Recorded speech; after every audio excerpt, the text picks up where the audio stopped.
3台共5消息。12号台风梅花预测9月12日8点中心位置在北纬24.2度，东经124度，台湾台北东南350公里，中心气压940百帕，近中心最大风速每秒45公尺，瞬间最大阵风每秒55公尺，7级风暴风半径150公里，10级风暴风半径50公里。目前中心时速185公里，风力达到15级，级别是强烈度台风，也是台风级。6到12小时平均向西北方移动，速度为8公里。未来趋势，梅花台风将缓慢移动，并有持续减弱的概率。预测18到24小时平均时速6公里，往北北西移动。预测9月12日晚上8点，中心位置来到北纬24.9度，东经123.9度，台北东方海面260公里处，中心气压945百帕，近中心最大风速每秒43公尺，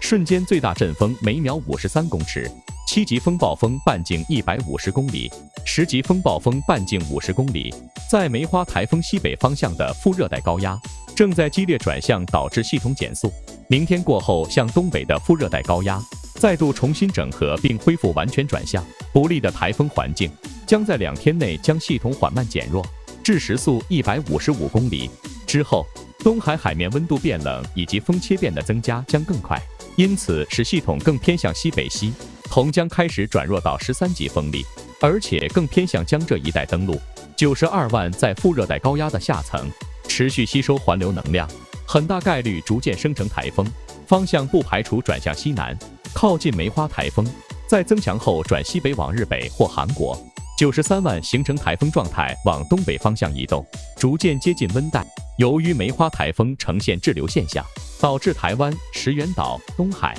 以及福建、澎湖、江苏、浙江、黄海将有15级到9级的风浪，沿海地区近海作业来往船舶，并加强防范，避免灾害产生。